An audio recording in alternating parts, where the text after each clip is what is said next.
तारा एक बहुत ही गरीब महिला थी। काफ़ी समय पहले उसके पति और बच्चे हैजे की भेंट चढ़ गए थे। जब गांव में उसके खाने के भी लाले पड़ गए, तब वो अपना बचा कुचा सामान समेटकर शहर आ गई थी। वह शहर की सीमा पर बनी एक झोपड़ी में रहती थी। उसी शहर की सीमा पर एक राम जी का मंदिर था।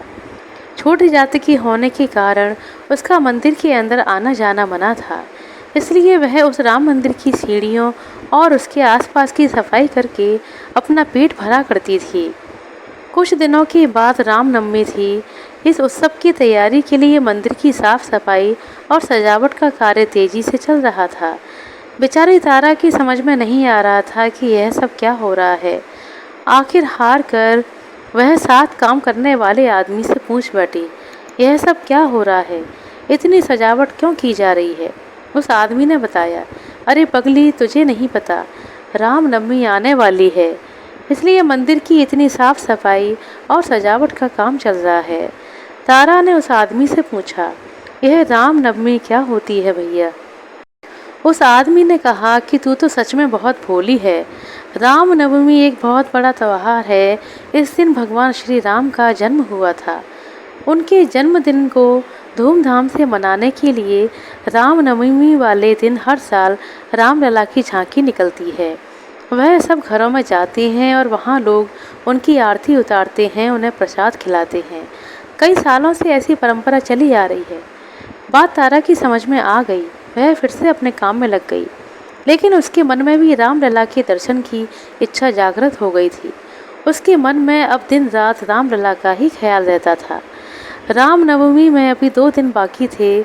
उस दिन तारा हमेशा की तरह मंदिर की सीढ़ियों की सफाई कर रही थी।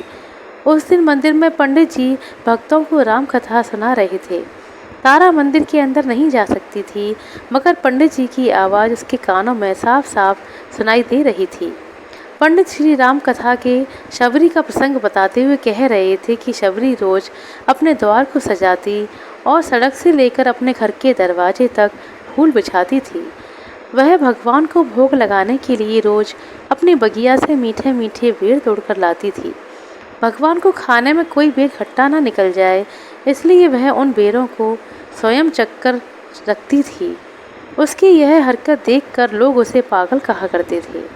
आखिरकार एक दिन प्रभु श्री राम ने उसे दर्शन दिए। प्रभु राम न सिर्फ शबरी के घर आए, बल्कि उन्होंने उसके जूठे बेर खाकर उसकी भक्ति की लाज रख ली। बोलो सियावर रामचंद्र की जय। यह सारी बातें सुनकर तारा का मन भगवान राम के प्रति श्रद्धा से भर उठा।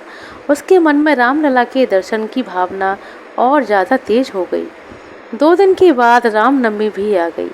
बड़ी मुश्किल से तारा सुबह नहा धोकर थोड़े से बेर और आरती का सामान लिया और रामलला के दर्शन करने मंदिर की सीढ़ियों के पास आकर खड़ी हो गई।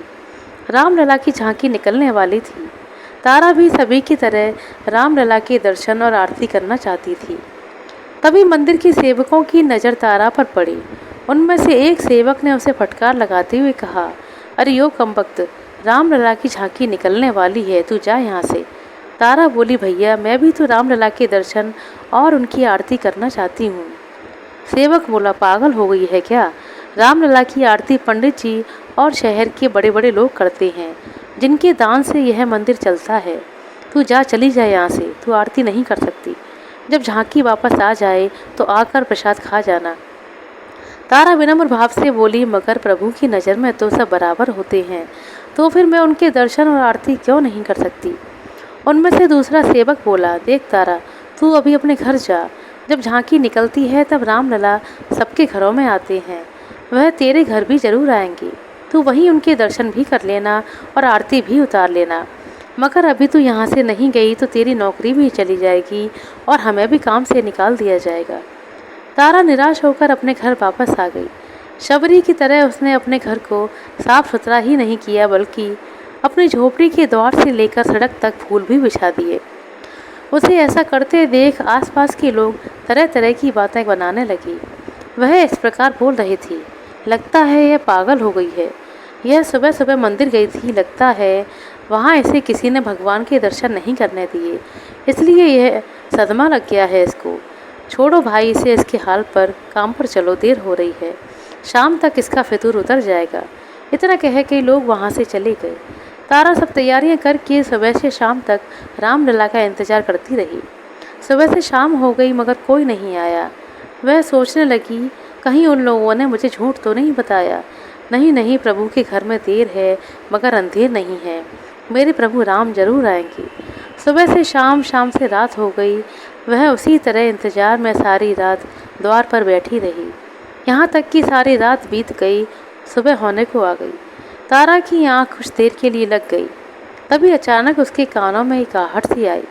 तारा जैसे सोते से जागी। उसने देखा उसके सामने दो नवयुवक खड़े हैं। उनमें से एक बोला, हम आ गए माँ। तारा ने उनसे पूछा, तुम कौन हो? युवक ने कहा, मैं अयोध्या के राजा दशरथ का पुत्र राम और यह मेरा छोटा भाई लक्ष्मण है। तारा के शरीर में जैसे सनसनी दौड़ गई।